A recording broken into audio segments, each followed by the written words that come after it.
Fala pessoal, vamos aqui a mais um vídeo no canal. Que vídeo, Matheus? Continuando com o nosso resumão das continuações de temporada de verão, hoje trago pra vocês ele, o Caveirão. Trazendo aqui aquele resumão brabo das 3 temporadas de Overlord, sim, tudo em um vídeo só. Tudo isso pra vocês irem pra nova temporada com tudo relembrado e... deu um trabalhão isso aqui, velho. Mas resumão é um conteúdo que eu gosto muito de trazer pro canal e se possível eu peço que você deixe o like pra o YouTube dar uma moral pra gente, sabe? E também, se possível, envie o vídeo pra um amigo seu que nunca viu Overlord, pra vocês já ficarem como Sassunga Aizen-sama. Overlord foi um anime lançado em 2015. O engraçado é que ele é um anime bom que eu só tive coragem de assistir esse ano. Eu tinha uma série de preconceitos sobre ele, mesmo tendo assistido os primeiros episódios lá quando a primeira temporada saiu. Naquela temporada de 2015 teve muita coisa diferente. Prison School, Shu Totora, Monster Musume, Charlotte, Hoka no Yusha, Gate e até mesmo Dragon Ball Super. Então eu acho que devido a essa mistureba de animes que eu tava vendo na época, eu acho que foi isso que fez Overlord ficar tão ofuscado.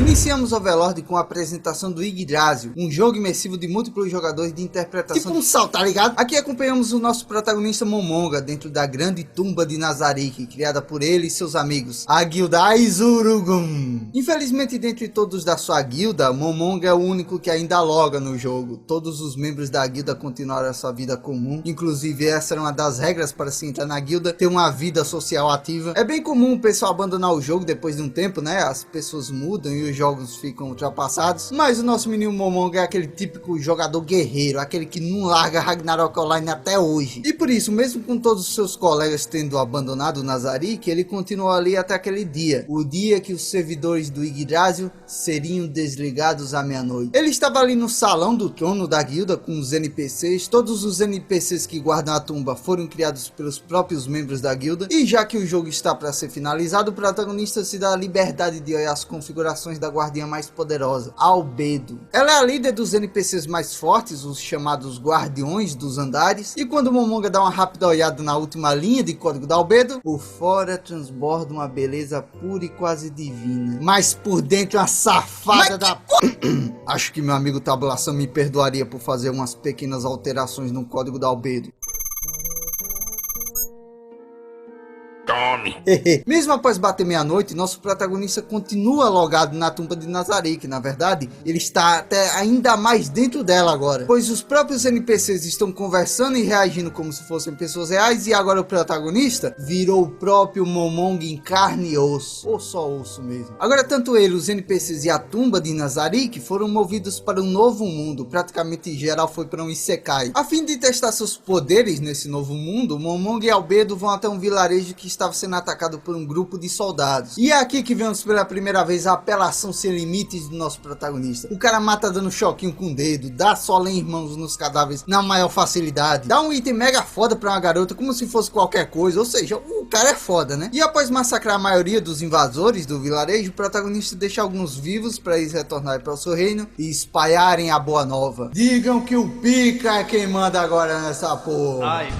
Os sobreviventes do vilarejo acabam ficando extremamente agradecidos e o nosso protagonista aproveita dessa gratidão para tirar algumas dúvidas sobre aquele novo mundo. A primeira é saber onde eles estão. Nazarick está localizado em um reino chamado Riestize, e aqueles soldados que atacaram o vilarejo eram de um reino vizinho, a Teocracia Slain. Em suma, essa invasão não era apenas para massacrar o vilarejo, mas sim para atrair e eliminar um soldado que chega logo após isso, Gazef Strogonoff. Strogonoff é foda. Esse é considerado o cavaleiro mais poderoso de Riestize, e eu considero um dos personagens mais firmezas dessa obra. Nosso menino Strogonoff aí diz que não tem palavras suficientes para expressar sua gratidão pelo feiticeiro ter salvado o vilarejo. Esse momento de alívio dura pouco, porque logo após isso chega o verdadeiro grupo de elite que foi enviado para derrotar o Strogonoff. Aquele é um dos grupos das chamadas 6 escrituras. Cada escritura é um grupo militar poderoso da Teocracia Slain, sendo aquele a escritura da luz do sol. Não é à toa que ele facilmente destrói todos os cavaleiros de Riestize e só não capota o Gazef porque alguém decide trocar de lugar com ele. Momonga troca de lugar com aquele cavaleiro para testar as forças daquela escritura, e é aqui que vemos pela primeira vez um grande resumo de todas as lutas de Overlord. O vilão sempre aparece dizendo: contemple a minha mais poderosa técnica.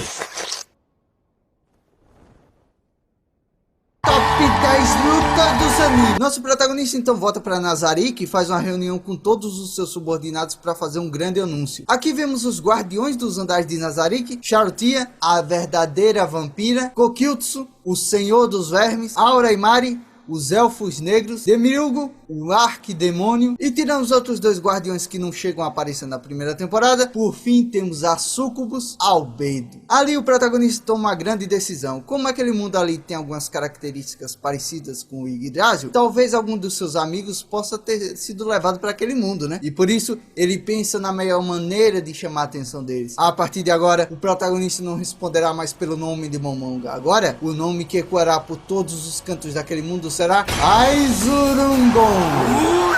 Falei de primeira sem errar, hein, família?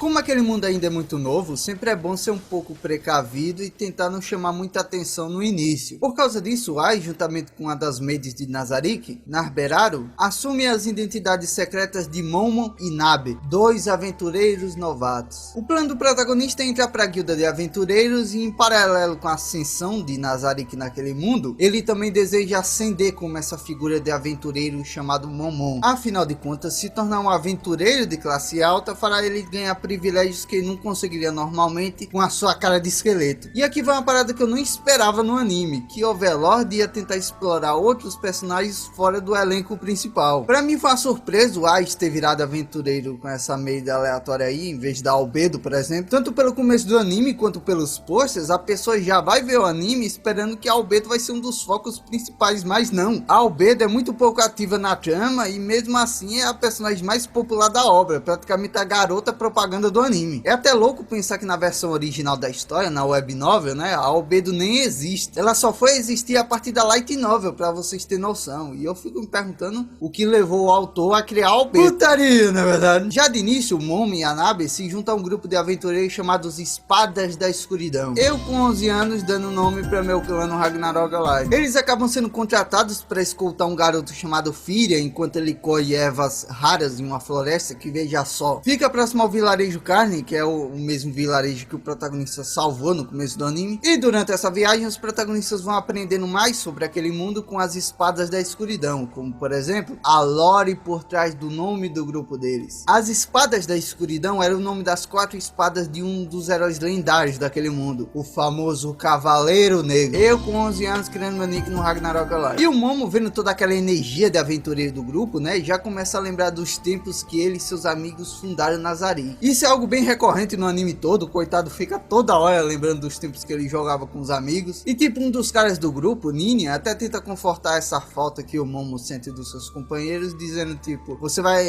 com certeza vai encontrar novos amigos aqui também. Só que o protagonista vai e perde a paciência e diz que aquilo jamais acontecerá. Porra, eu sei que o protagonista não consegue superar o abandono dos amigos, né? Tipo, eu acho bem bonito o sentimento que ele sente por eles. Conhecendo a forma dos protagonistas atuais dos Isekais, o normal seria ele ser um mimado que ficava com raiva porque os amigos abandonaram o jogo que eles gostavam, sabe? Isso reflete tanto uma grande maturidade quanto a imaturidade do protagonista, porque ao mesmo tempo que ele era capaz de entender o lado dos amigos, de terem focado na sua vida real, isso só mostra como o Momonga levou o jogo só um pouquinho a sério demais. Nessas férias fizemos um mega tour pela Europa toda e no final ainda emendamos um Japão. Ali já terminando, já fomos em Portugal ali. Porra, velho, você sabia que Portugal não fica lá do Brasil? Pois é, ele fica lá na Europa.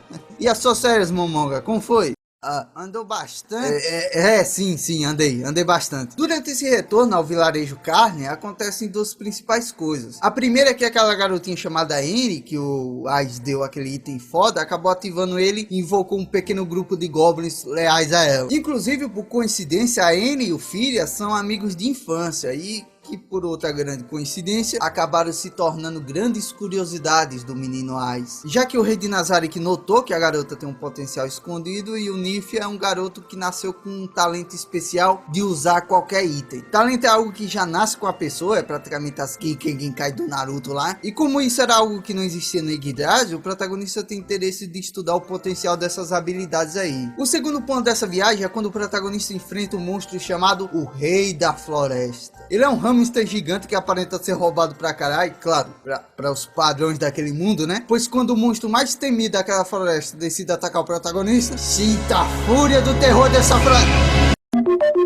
Na volta pra capital, o protagonista vai até a guilda de aventureiros para registrar o seu mais novo Pokémon, e o grupo de aventureiros vão com o Firi até a farmácia para pegarem um pagamento pela escolta. Só que quando os dois terminam de registrar o bicho e vão até a farmácia, eles encontram um grupo de aventureiros completamente capotado, meus amigos. Mais que isso, transformados em zumbi. Enquanto o protagonista estava na guilda, duas figuras que estavam aguardando o Firi chegar para sequestrá-lo. Oxi, por que eles queriam sequestrar o menino, Matheus? É que o Firi tem aquele talento de poder usar qualquer item, então provavelmente aqueles dois querem usar essa habilidade do garoto para executar algum plano. Inclusive a Ninha era outra que tinha nascido com um talento especial, ela podia aprender magias mais rápido que as outras pessoas. E sim, eu disse a Ninha porque quando o protagonista chega próximo do corpo dela, ele acaba vendo que ela era uma garota fingindo ser homem todo esse tempo. O desfecho dessa personagem é muito triste porque o motivo dela ter virado aventureira foi porque ela queria reencontrar sua irmã perdida. Quando ela era bem novinha, um nobre raptou a sua irmã mais velha e a Ninha prometeu para si mesmo que no futuro ela se tornaria forte o suficiente para reencontrar a irmã dela. Mas infelizmente ela acabou morrendo sem alcançar esse sonho. Isso se a sua irmã ainda estiver viva, né? Com a avó do Firi contratando o Momo e a Nabe para resgatarem o seu neto, os dois se preparam ali usando vários percaminhos e técnicas para rastrear o inimigo, chegando à conclusão que eles estão escondidos no cemitério daquela cidade. Chegando lá, os protagonistas descobrem que os caras capturaram o Firia para que ele usasse o item pica que invocaria um exército de mortos-vivos. E em suma, esse é o plano do vilão desse arco. O cara é um fã de solo leveling que tem como meta de vida transformar a cidade inteira em mortos-vivos. A luta contra eles é separada em duas, com a Nabe lutando contra o líder do culto do solo leveling e o Momo decidiu lutar sozinho contra a mulher que assassinou o grupo das espadas da escuridão. O nome dela é Clementine e não sei porquê, mas sempre que ela fala o nome dela, eu fico ouvindo Florentina de fundo. E com certeza essa é uma das personagens mais insuportáveis de Overlord. Ela é uma sádica maluca que capota a galera por pura diversão. Pra você ter ideia, ela gruda na roupa dela a placa dos aventureiros que ela mata como troféu, tá ligado? Inicialmente a Clementine caçou do grupo que ela capotou pra tentar deixar o protagonista meio puto, mas o protagonista disse que nada daquilo vai funcionar. Ele mesmo disse que aquelas pessoas eram só colegas de trabalho, nada pessoal, mas quando ele decide que aquela luta irá acabar, vemos que talvez ele tenha levado sim um pouquinho pro coração. O protagonista vai e agarra a cintura da Clementine, nos proporcionando então uma das cenas de vingança mais lavadoras de alma da história dos animes. Enquanto ela se esperneava toda tentando se soltar, o Wise vai jogando na cara dela o quão patética ela é, chegando a mostrar que no fundo ele ficou sim um pouco puto por ela ter matado o grupo de aventureiros. Ele até mostra que pretendia capotar ela com a faquinha da Ninha, só que como ela é muito forte, sua opção acaba se tornando abraçá-la lentamente até que suas costelas cedam à pressão. E sim, meus amigos, uma cena agonizante que desperta no telespectador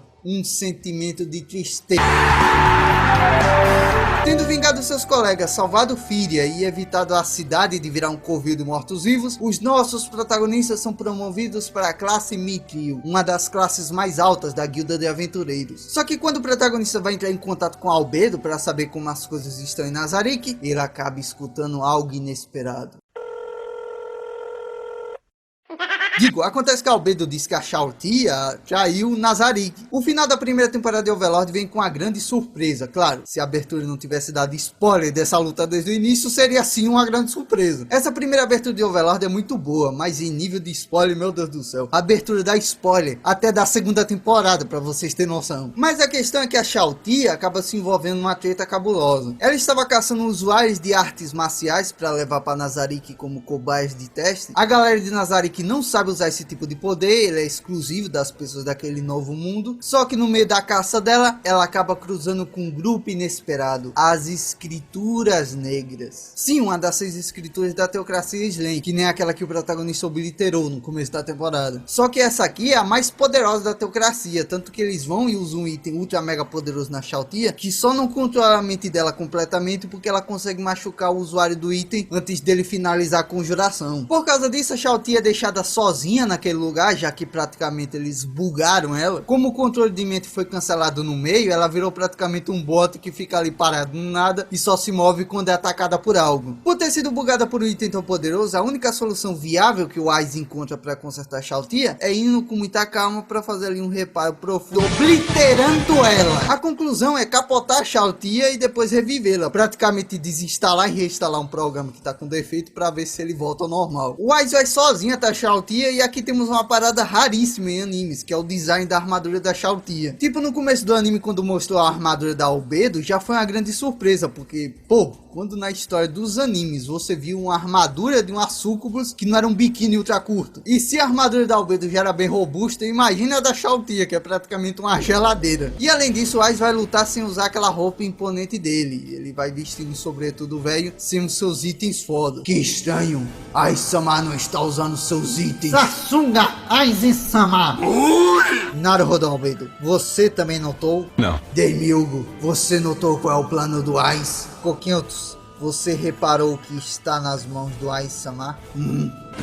Não pode ser! É o item conhecido como a Xerox com todos os códigos do GTA San Andreas.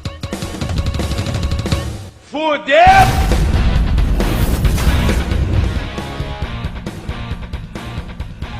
Segunda temporada. Muita gente nem acreditou que teria nova temporada, já que o anime de Overlord demorou 3 anos pra voltar. E se na temporada passada a gente sentia que o anime se distanciava um pouco do protagonista principal, aqui a gente sente até que às vezes ele nem é o foco principal da história. E isso não é ruim, sério, eu gosto muito dessa segunda temporada, principalmente por esse motivo, porque ela foca em outros personagens que são tão bons quanto o protagonista. O primeiro arco dessa temporada fala sobre o confronto de Nazarick contra as aldeias dos Homens Lagartos. Na temporada passada, quando rolou tudo aquilo com a Xiao-Tia, o protagonista sentiu que talvez pudessem existir reinos ali naquele mundo que pudessem prejudicar Nazarick. E uma das medidas de segurança que ela adota é aumentar o seu exército de mortos-vivos. E foi aí que Albedo citou as aldeias dos Homens Lagartos e sugeriu que eles exterminassem geral para transformar em mortos-vivos. Sim, desse jeito, full gratuito. Por isso esse arco se inicia com os demônios no céu anunciando que em 8 dias o exército de Nazarick irá vir para exterminá-los. A partir daqui somos introduzidos ao núcleo dos Homens Lagartos. Zai Suchacha, da tribo da Garra Verde, vai visitando todas as tribos em busca de formar uma aliança, e em um desses encontros aí, ele acaba conhecendo seu grande amor, Cruxululu, a líder da tribo dos Olhos Vermelhos. A forrosada já fica como? Eu gostei muito desse núcleo dos Homens Lagartos, consegui simpatizar bastante com eles, tanto que por várias cenas eu até pensei, nossa,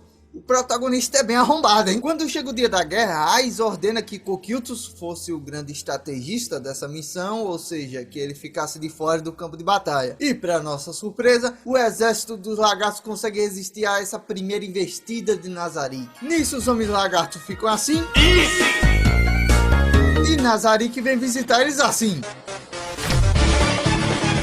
Com essa visita ao Lago dos Homens Lagartos, Aiz vem propor um trato. Caso os Homens Lagartos vençam um duelo contra o Coquiltos, Nazarick irá deixá-los em paz, e caso eles percam, irão virar servos dele. Inclusive, essa entrada deles no lago é muito foda, o que lasca mesmo os bonecos 3D tosco de Overlord. Porra, velho, com certeza muitas cenas de Overlord seriam muito mais icônicas se não tivesse esse 3D tosco aí. Aí uma cena que eu não posso deixar de citar aqui é quando o Aiz vai ver como os Homens Lagartos estão depois que ele saiu do lago, né? E eles dão de cara com isso aí. Agora olhem e vejam como os Homens Lagartos estão tremendo e medo.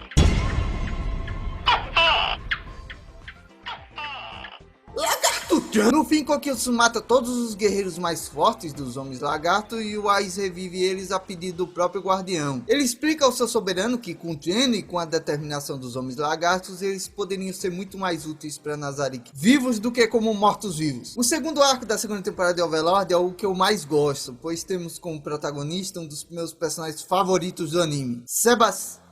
Sebas não é um guardião de andar, porém ele é tão poderoso quanto eles. Desde a temporada passada, ele e a sua subordinada Solution receberam a missão de se mudarem para a capital de Iriestiz e juntar informações sobre o reino para Nazarick. E já de cara todo mundo acaba simpatizando com o velho, porque ele resgata uma mulher que estava dentro de um saco, toda machucada. Vemos um cara jogando ela pelos fundos de um bordel. E essa atitude de salvá-la não é nada comum para alguém de Nazarick, porque todos os NPCs de lá têm um ódio gigantesco contra os humanos. formas. Tanto que quando o Sebas chega com a garota e pede pra Solution curá-la, a mesma se mostra ser contra, só curando ela mesmo porque o Sebas é o superior dela. Inclusive essa cena é bem emblemática porque antes da Solution curar a garota, ela lança um "talvez eu devore você antes do Sebas voltar". E na próxima cena vemos a garota lá inteirinha e aí bate a dúvida, né? O que diabos essa mulher comeu? Bem, acontece que os sonhos ligaram vários pontos dessa cena aí e deram a entender que algo muito bizarro rolou aí. O primeiro ponto é que a garota trabalhava em um bordel e portanto ela poderia estar grávida, né? Inclusive sem ela nem saber ainda. E o instrumento que a Solution transforma os dedos dela nessa cena aí é bem semelhante a um alicate usado em certos procedimentos médicos. E sim, meus amigos, se você juntou os pontos, deve ter notado que a Solution pode não ter comido a garota, mas provavelmente ela comeu algo que estava dentro dela. Sim, a Solution é um verdadeiro monstro, um grande retrato do que Nazarick é de verdade. E é exatamente por isso que eu acho o Sebas tão foda. Depois da garota ter sido curada e se apresentar como Tuare, o Sebas dá sopinha na boca, diz que está disposto a curar suas feridas, tanto físicas quanto emocionais, e garante que a partir de hoje, ele a protegerá a qualquer custo. Muito dessa personalidade e firmeza do Sebas aí se deve ao jogador que criou ele. Pelo pouco que vemos do Totimi nas memórias do protagonista, vemos que ele era com certeza o cara mais gente boa da guilda. O proprietário do bordel chega a ameaçar o Sebas para ele devolver a Tuare, e mesmo com a Solution pedindo para ele se livrar logo da garota, que ela só vai trazer problemas para a missão deles, o nosso velho aqui decide ir sozinho até o bordel para resolver o problema. Enquanto andava pela rua, o Sebas acaba conhecendo dois personagens que, para falar a verdade, eu não gosto de jeito nenhum. Um é Browser, esse cara que milagrosamente não morreu pra Shao-Ti na primeira temporada, até hoje o cara tem um cagaço danado por ela. E o outro é o Klein, que é o guarda-costas da princesa de Iriestize. Os dois acabam conhecendo o Sebas e decidem ajudá-lo na sua empreitada, pois de acordo com eles, a pessoa que ameaçou ele tem ligação com a Oito Dedos, a maior organização criminal de Iriestize. Então, ajudando o Sebas, eles também estariam ajudando o seu reino. E para onde iremos, senhor? Pra zona! Hein? O Coroa é brabo, meus amigos. Ele sai acabando com todo mundo no bordel, inclusive dando uma lição a esse lixo aí. Ele era um tarado que vivia batendo nas mulheres no bordel, velho. E o Sebas, como grande cavalheiro, já vai como? Aí você pensa o que? Pô, o Sebas acabou com o arrombado lá, agora ele vai conseguir ficar bem com a Tuare, né? Só que quando ele chega na mansão, tá o Wise e os outros guardiões esperando ele na sala, como que é a mãe esperando o menino passar com o chinelo, sabe? Tipo, passa, passa. Vou bater não. E qual o motivo dessa treta aí? Acontece que a Solution, como boa mulher que ela é, dedou o Sebas pro Ais dizendo que ele estava traindo Nazarick. Rapidamente o protagonista já nota que o Sebas não está traindo Nazarick e ele pede para que o mordomo apresente a garota que ele salvou. E quando ela chega e se apresenta falando seu verdadeiro nome, Tuare Ninha, o protagonista surpreende a todos com a seguinte frase: você realmente lembra bastante ela. E o que ele acaba fazendo em seguida surpreende ainda mais, porque logo após isso ele se levanta e diz que a partir de hoje Tuare está protegida em nome de Aizurogon. Nada nem ninguém poderá encostar o único dedo nela, e finaliza dizendo que o Sebas deve voltar para Nazarick e que Tuare irá ajudá-lo trabalhando na tumba. Sim, meus amigos, uma humana morando em Nazarick. Poxa, mas por que essa menina tá com teto moral, Matheus? É uma dúvida plausível, menino Ban. Tanto que o Demiurgo pergunta pro Ais de onde ele conhece a garota. E é aí que o protagonista vai e puxa um diário de uma certa aventureira que morreu lá na primeira temporada e que estava procurando a sua irmã perdida. Sim, meus amigos, a Tuare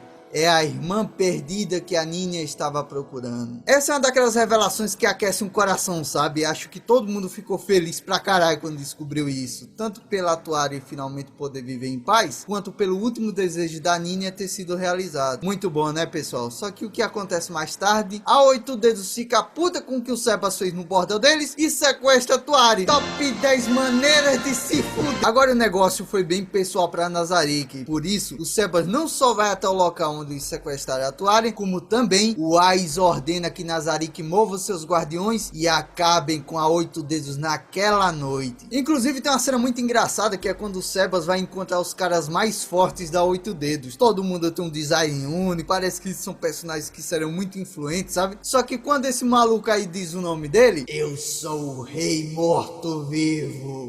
Morto-Vivo?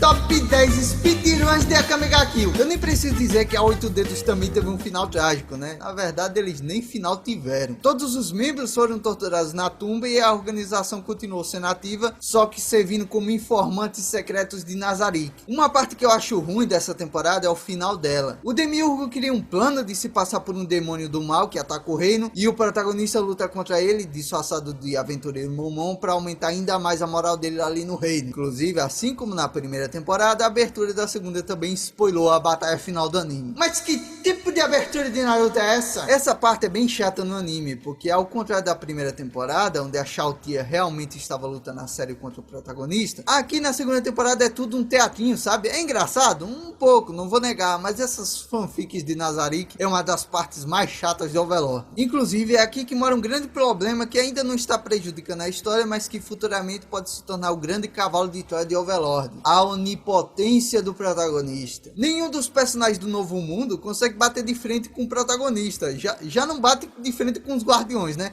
Imagine com Ice. Se você parar para pensar, quais são as possibilidades de inimigos reais pro Ice? Opção 1, os guardiões. O problema, todos são leais a ele. Opção 2, os seres do oitavo andar. Para quem não sabe, os seres do oitavo andar são os NPCs mais fortes de Nazarick. Inclusive, no passado eles pararam um evento histórico do Yggdrasil, que foi quando 1500 jogadores se juntaram para invadir Nazarick. Esse evento foi transmitido ao vivo e a tumba só não foi derrotada porque os seres do oitavo andar fizeram a limpa em geral. Então sim, eles são mais poderosos que os próprios guardiões de andares e portanto eles seriam um grande inimigo pro Ice. O problema dessa opção é porque diabos eles se voltariam contra o Momonga, na verdade. A terceira opção é os itens mundiais. Os itens mundiais de Overlord são a única coisa mais roubada que o protagonista. Um deles, inclusive, foi aquele item que fez a Chaotia quase ser controlada mentalmente. O problema desse chute é que Nazarick tem 11 itens mundiais no seu cofre. 11 itens mundiais. Um deles, inclusive, é o Trono dos Reis, que, entre muitas habilidades que ele tem, uma delas é que nenhum item mundial pode afetar Nazarick. Por causa disso tudo, só sobra a última e a mais provável maneira de se derrotar o Ice: o Zetsu Negro. Terceira temporada. Essa aqui também saiu em 2018. Sim, 2 temporadas no mesmo ano. O fandom de Overlord já tava como? Já estou saboreando a 4ª temporada no próximo ano. Com certeza essa foi a temporada mais polêmica de Overlord. E tudo isso porque ela decidiu mostrar só um pouquinho, apenas a pontinha do iceberg do que Nazarick é de verdade. Pra você ter ideia, essa temporada era pra começar no arco da invasão da tumba de Nazarick. Só que esse arco é tão pesado que eu acho que o estúdio pegou e adaptou o arco do próximo volume, por ele ser bem mais leve. Tão leve que eu vou até pular. Negócio chato de ui, vilarejo carne. Vamos logo pro arco da invasão de Nazarick, que eu quero ver é bagaceira, meus amigos. Aqui temos o Império Baharuto fazendo a sua primeira grande participação no anime. Eles descobrem onde fica a suposta tumba onde vive o feiticeiro Ice, e o que eles decidem fazer? Mandar um grupo de mercenários pra roubarem ela. Vai dar merda? Vai dar ruim não. Confia, família. Esse grupo de mercenários é composto por outros grupos bem famosos de Baharuto, mas os principais mesmo são esses 4 aí. Tipo, tem outros, mas esses aqui são os mais gente boa, tá ligado? A trama foca mais neles e mostra as cenas pra gente ficar tipo, nossa, gente, ele é tão religioso. Nossa, gente, os dois fudem. Nossa, gente, a bichinha só quer dinheiro pra criar as 2 irmãs mais novas. Principalmente a Arte, que é essa mina aí que nasceu com o talento de ver a energia mágica dos outros. O anime mostra muito dela pra gente já ficar muito apegada a ela mesmo, e a Arte é de uma família de nobres falidos, que inclusive ela virou aventureira para poder pagar as dívidas dos pais, só que os pais são 2 irresponsáveis. Mesmo com muitas dívidas, os caras continuam gastando dinheiro que nem tem. Pai, que porra é essa? Tão bonitinha, né, minha filha? É meu novo figurino da Anya. É. E vendo que os pais dela nunca vão mudar, a Arte decide ir nessa missão para juntar um dinheiro para poder sair de casa com as 2 irmãs mais novas. Firmeza demais essa mina, né? Tanto que o grupo dela só aceitou essa missão porque queria ajudar a colega. Parabéns, Overlord, você conseguiu minha empatia. Agora pode ir em frente e destruir meus sentimentos. Bora! lasca! Sim, geral que invadiu Nazarick se lasca. E quando eu falo que alguém se lasca em Nazarick, meus amigos, de morte com certeza é que eu não estou falando. A maioria é pego para servir de experimentos e o pouco que vemos já é o suficiente para justificar. Porra! Por exemplo, esses dois aí que acabam em uma sala com monstros barata, inclusive o líder daquela sala é um rei baratão com a voz do Levi. Sim, uma barata, coisa mais nojenta do mundo, com a voz do Levi de Shingeki no Kyojin, o maior sinônimo de limpeza nos animes. E o que acontece com os dois acabam sendo comidos vivos pelas baratas. E claro, o fim do grupo que o anime fez questão da gente simpatizar. Inicialmente, quando a Ai chega, eles ficam preocupados, mas nem tanto, pois a Ati tem aquele talento de ver a energia mágica do inimigo. E quando ela olha para um Ais, que tem itens para ocultar seu próprio poder mágico, ele é só um cara fraco, família. O que disse? Você é só um caralho! Com a morte sendo certa, o grupo deixa a Ati fugir voando, enquanto eles tentam ganhar tempo com o Ais. Como eu disse, o grupo só aceitou aquela missão porque queria ajudar a companheira para ela poder viver em paz com as duas irmãs. E sabendo que vão morrer de qualquer jeito, eles apelam para que o protagonista tenha misericórdia pelo menos da Ati. E o que acontece? O Ais inesperadamente decide ser misericordioso com a garota. Porém, Tia, ensine a garota o que é medo, castigue ela com desespero, faça ela achar que vai voltar para casa e depois tire essa esperança dela. E no fim, mate-a sem lhe causar dor. Muitíssimo obrigado por tamanha gentileza, Ais-sama. Logicamente, todos os companheiros da Ati ficam furiosos com Ais, né? Até o telespectador fica um pouco puto com ele. Só que o protagonista fala uma frase que depois desse episódio todo mundo passou a entender bem. Em Nazarick, a morte é um ato de misericórdia. Morrer rápido é realmente uma bênção dentro daquela tumba. Sabe, os amigos da arte, todos viraram experimentos. E no final do episódio, só para o telespectador ficar um pouco mais triste, né? Nunca é demais. O anime mostra as irmãzinhas da arte na janela esperando a irmã que nunca mais voltará para casa. Good ending. Triste, né, gente? Imagina na novel onde revelam que depois que a Ati morreu, os pais dela venderam as duas irmãzinhas para pagarem as suas dívidas. Very, very good ending. Esse episódio foi polêmico pra caralho, e foi a partir dele que boa parte do fandom de Overlord pensou: pera, talvez o protagonista possa ser o vilão do anime. O protagonista já era bem frio antes, só que como ele capotava uma galera que a gente não gostava, ninguém ligava, né? Mas é aqui que está a questão: se o protagonista futuramente cambalear pro lado do vilão, quem é que vai parar esse cara? É aquela parada que eu falei mais cedo: o Ais pode não ser um careca, mas ele sofre sim da síndrome do Saitama, um personagem que é tão poderoso que às vezes fica chato o fato de não existir ninguém que bate de frente com ele. Porra, às vezes eu concordo com o Ais, mas tem horas que eu não concordo e quero que sim, que eu quero que ele leve uma surra na cara. E não tem ninguém que chegue perto. Por exemplo, o último arco dessa terceira temporada aí mostra exatamente isso. Nele, Baharuto vira aliada de Nazarick, tipo, aliada, se é que vocês me entendem. E como pedido de desculpas por ter mandado o grupo de mercenários pra tumba, o imperador diz pro Ais que ele deve fundar seu próprio império, se originando assim o Império do Rei Feiticeiro. Mas como você sabe, império precisa de terras, e aquelas terras que Nazarick tá são do Império de Riestize. E é por esse motivo que Baharuto se põe à disposição de ir pra guerra contra Riestize, caso ela não ceda suas terras para o Império do Rei Feiticeiro. E no fim a guerra acaba sendo inevitável, mesmo com o nosso menino Strogonoff alertando o rei e os nobres sobre o poder do Ais. E por isso temos o episódio que ficou marcado como o massacre nas planícies Ketsi. Majestade, acabamos de confirmar que o Império de Baharuto e do Feiticeiro tem apenas 60 mil soldados. E aí, gente? Soldado, quais são os números? 240 mil soldados, senhor. Ótimo. Inicie um ataque. Certo, senhor. Coitado, 60 mil contra 240 senhor, mil. Agora reduziu para 170 mil. O quê? Nos primeiros segundos de guerra, o Ais lança um feitiço poderoso que capota instantaneamente 70 mil soldados. Essa foi uma das cenas mais esperadas pelos leitores da novel, porque eles queriam ver a bênção da deusa após receber a sua oferenda. Sim, meus amigos. Após receber 70 mil soldados como sacrifício, a deusa manda para Ais alguns dos seus amados filhos. Essas criaturas monstruosas aí, que eu apelidei de cabritinhas do satanás, são bem macabras porque ao mesmo tempo que elas são gigantescas e tem todos esses tentáculos e bocas aí, elas emitem um som gracioso de cabritinhos quando estão andando, sabe? É aquele negócio. Choro de bebê é uma coisa e choro de bebê em jogo de terror é outra. Agora imagina só o quão frustrante foi esperar por algo assim e receber isso aqui. E o exército do Império de Baharuto fica ali só de enfeite mesmo, porque as cabritinhas vão devastando todo o exército de Riestize e eles ficam ali só na torcida.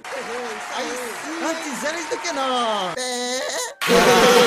E assim como toda a temporada de Overlord, a abertura, como sempre, spoilou a luta final do anime. O confronto infeliz do Ice com o nosso menino Strogonoff. O rei de Nazarick não despreza o Gazef, ele até o respeitava, tanto que ele chega a oferecer um lugar em Nazarick, caso ele se renda ali mesmo. Porém, o cavaleiro é muito honrado e ele tem a lealdade ao seu rei como algo inegociável. Sendo assim, Ice propõe então um duelo mortal entre os dois, e o Braus e o Klein ficam ali de testemunhas do combate. O rei feiticeiro Aizurugun contra o guerreiro mais poderoso de Riestize, Gazef Strogonoff. Essa com certeza será a maior luta que eu irei presenciar na minha vida. Luta! Morreu!